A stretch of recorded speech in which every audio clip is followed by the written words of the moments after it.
आप सभी मसीह भाई बहनों को प्रभु यीशु मसीह के नाम में जय मसीह की। परमेश्वर के नाम की स्तुति और महिमा हो। फिर से एक नए वीडियो के माध्यम से मैं आप सभी का स्वागत करता हूं।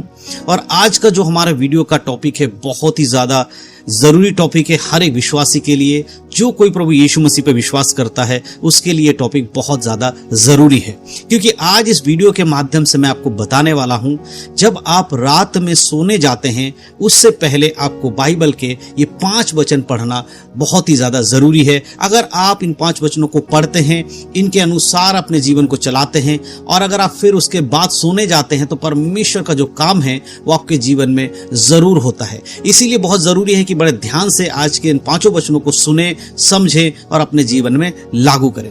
मेरे प्रियो, मैं आपको एक बात बताना चाहता हूं। एक मसीह जीवन के लिए बहुत जरूरी 2 बातें हैं। सबसे पहली बात कि हर एक मसीह के लिए प्रार्थना करना जरूरी है।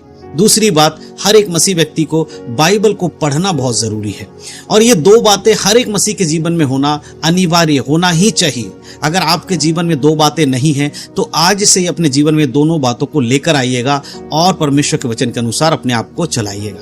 मेरे प्रियो, प्रार्थना करने के लिए बहुत सारे लोग मुझसे पूछते हैं कि ब्रदर, हम कब प्रार्थना करें, प्रार्थना करने का सही समय क्या है। इस प्रकार से बहुत सारे सवाल मेरे पास आते हैं। तो मैं आपको बताना चाहता हूं कि प्रार्थना हम कभी भी कर सकते हैं। प्रार्थना के लिए कोई अलग से टाइम नहीं दिया गया कि हमें उसी टाइम पे करना है, अगर उस टाइम पे नहीं करेंगे तो हमसे पाप होगा, ऐसा नहीं है।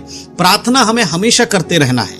हमारे अंदर से प्रार्थना का भाव हमेशा रहना चाहिए। लेकिन हमें एक चीज ध्यान रखनी चाहिए कि हमारा व्यक्तिगत प्रार्थना होना बहुत जरूरी है। यानी कि हमारे खुद के जीवन में प्रार्थना का होना जरूरी है। हम चर्च में प्रार्थना करते वो अलग चीज है, लेकिन हम पर्सनली भी प्रार्थना करें। सुबह की प्रार्थना हमारे लिए बहुत ज्यादा जरूरी है, क्योंकि परमेश्वर एक नया दिन दिखाते हैं, इसलिए हम प्रभु को धन्यवाद दें और सुबह की प्रार्थना करके दिन की शुरुआत करें। उसी प्रकार से दिन में बहुत सारे काम ऐसे होते हैं जिनके लिए हम प्रार्थना कर सकते हैं। साथ ही साथ रात को सोने के समय हमें प्रार्थना करना चाहिए कि प्रभु ने दिन भर हमें संभाला है और रात को हमें अच्छी नींद दे, इसलिए हम प्रभु के हाथों में सौंप कर प्रार्थना करते हैं। तो प्रार्थना का जीवन बहुत जरूरी है। तो आज जो मैं 5 वचन आपको बताने वाला हूं, ये प्रार्थना से जुड़े हुए वचन है। सोते समय के लिए बाइबल के 5 वचन। तो आज बड़े ध्यान से सुनिएगा। पहला जो वचन है वो मैं आपको बताना चाहता हूं। पहला वचन है भजन संहिता और उसका हम पढ़ेंगे 3 अध्याय और 5 आयत। भजन संहिता 3 अध्याय के 5 आयत को जब हम पढ़ते हैं तो यहां पर लिखा है, मैं लौटकर सो गया फिर जाग उठा, क्योंकि यहोवा मुझे संभालता है। यहां भजनकार कह रहा है, मैं लौट कर सो गया और फिर जाग उठा, क्योंकि परमेश्वर हमें संभालता है, यहोवा हमें संभालता है। हम जब सोते हैं, हम जब अपने नींद में होते हैं, हमारी रक्षा कौन करता है? दिन में हम जगे हुए हैं तो हम अपने आप को संभालने की कोशिश करते हैं, लेकिन मेरे प्रियो, जब हम सो रहे होते हैं तब हमारी रक्षा परमेश्वर करते हैं। जैसे दिन में वो हमें संभालते हैं, वो हमारी रक्षा करते हैं, उस प्रकार से जब हम रात को सो रहे होते हैं तब भी परमेश्वर हमारी रक्षा करते हैं। इसीलिए दाऊद भजनकार यहां पर यह कह पा रहा है कि मैं जाकर लौट कर सो गया। जब मैं लौट कर सोया तो मैं जानता था कि परमेश्वर है, वो मुझे संभालता है, वो मेरी रक्षा करता है, मुझे फिर से उठने में मदद करता है। अगला दिन देखने में कौन आपकी मदद करता है? परमेश्वर आपकी मदद करता है। कौन हमें संभालता? परमेश्वर हमें संभालते हैं। कितने सारे लोग हैं जो रात को सोते हैं, दूसरे दिन को देखना चाहते हैं, लेकिन वो उठ नहीं पाते हैं। लेकिन हम लोग जब रात को सोते हैं प्रार्थना करके, परमेश्वर हमें एक और नया दिन दिखाते हैं। तो इसीलिए ये वचन कहता है कि मैं लौट कर सो गया और परमेश्वर ने मुझे संभाला और मुझे जागने में, उठने में फिर से परमेश्वर ने मुझे मदद किया। मेरे प्रियो, ये प्रभु का वचन है। ये हमारे जीवन में अगर होगा तो परमेश्वर का वचन के अनुसार हमारे जीवन में काम भी होगा। दूसरा वचन मैं आपके लिए पढ़ना चाहता हूं। दूसरा वचन है नीति वचन, उसका 3 अध्याय और उसका 24 आयत। 3 अध्याय के 24 में इस प्रकार लिखा है, जब तू लेटेगा तब भय ना खाएगा, जब तू लेटेगा तब सुख की नींद आएगी। यहां परमेश्वर का वचन कहता है, जब तू लेटेगा तब भय ना खाएगा, जब तू लेटेगा तो तुझे सुख की नींद आएगी। आज बहुत सारे लोग सोते तो हैं लेकिन उनको चैन की नींद नहीं आती।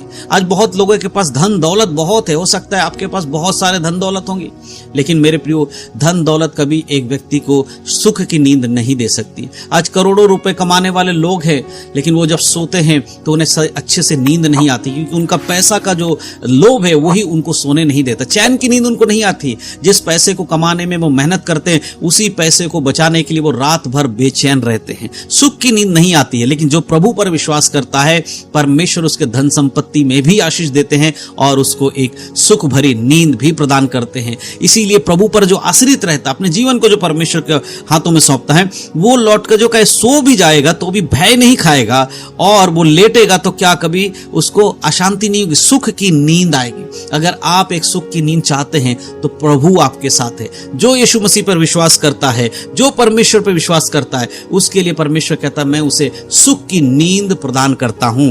अगर आप लेटते हैं तो आपको सुख की नींद देने वाला कौन है?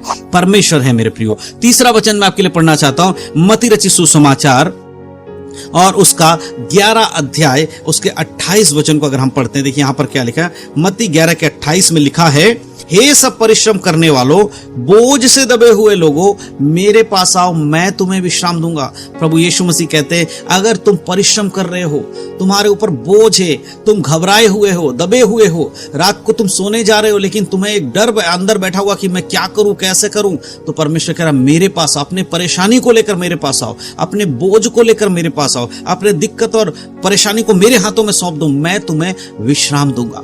मेरे प्रियो, हम संसार के लोगों के समान नहीं हैं, हम प्रभु पर विश्वास करने वाले लोग हैं। हमारे जीवन में बहुत सारी विपदाएं आती हैं, बहुत सारे दुख मुसीबतें आती हैं, उनके मध्य में अगर हम प्रभु पर आश्रित रहते हैं, प्रभु पर विश्वास करते हैं, तो प्रभु कहता मैं तेरे बोझ को हल्का कर दूंगा। तो ये सोते समय अगर आप इस वचन को पढ़ते हैं और इसके अनुसार विश्वास करते हैं तो प्रभु का जो आत्मा है वो आपको शांति प्रदान करेंगे।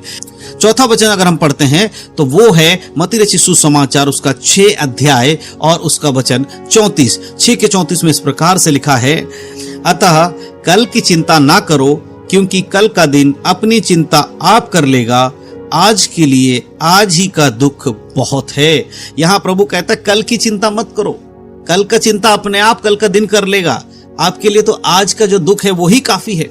बहुत सारे लोग जब रात को सोने जाते हैं तो परेशान रहते हैं, सोचते कल क्या खाएंगे, क्या पिएंगे, कैसे रहेंगे, हमारा क्या होगा। प्रभु कहता चिंता मत करो, कल की चिंता करने की तुम्हें जरूरत नहीं है। आज तुम्हारे लिए जो दुख है, परेशानी, वो तुम्हारे लिए काफी है। कल के दिन कल देख लेंगे, कल परमेश्वर आपको चलाएगा। जिस प्रकार परमेश्वर ने आज आपको चलाया उस प्रकार से वो परमेश्वर कल भी आपको चलाएगा। इसलिए कल की चिंता का आप मत सोचिए कि कल मैं क्या करूंगा, कैसे जीऊंगा, क्या मेरे जीवन में होगा। प्रभु कहता मैं जब तक तेरे साथ हूं मैं तुझे चलाऊंगा, तेरी चिंता अब मैं करूंगा। इसलिए मेरे प्रियो, जब भी आप रात को सोने जाते याद रखिए कल का दिन भी आपको परमेश्वर चलाएगा।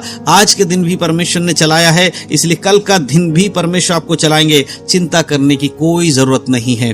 5वां वचन अगर हम पढ़ते हैं वो है भजन संहिता उसका 4 अध्याय उसका 8 वचन। यहां लिखा है, मैं शांति से लेट जाऊंगा और सो जाऊंगा, क्योंकि है यहोवा केवल तू ही मुझको एकांत में निश्चिंत रहने देता है।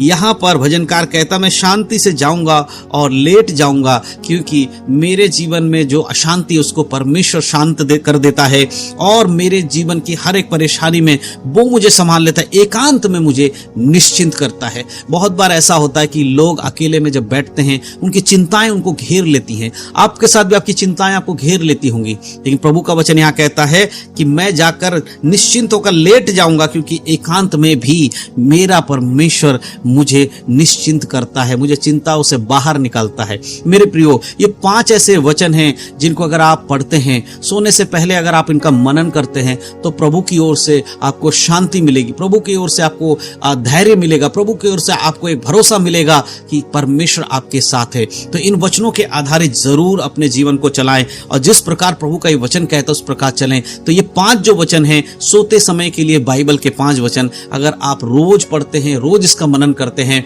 और प्रार्थना के समय इन वचनों को बोलकर प्रभु को धन्यवाद देकर अपने आप को परमेश्वर के हाथों में समर्पण करते हैं, सोते समय अपने परिवार के साथ प्रार्थना करते हैं, प्रभु को कहते हैं परमेश्वर इन वचनों में जो बातें लिखी हैं हम उन बातों को अपने जीवन में चाहते हैं, प्रभु आप हमारे लिए करिए, तो आप देखेंगे कि परमेश्वर आपको अच्छी नींद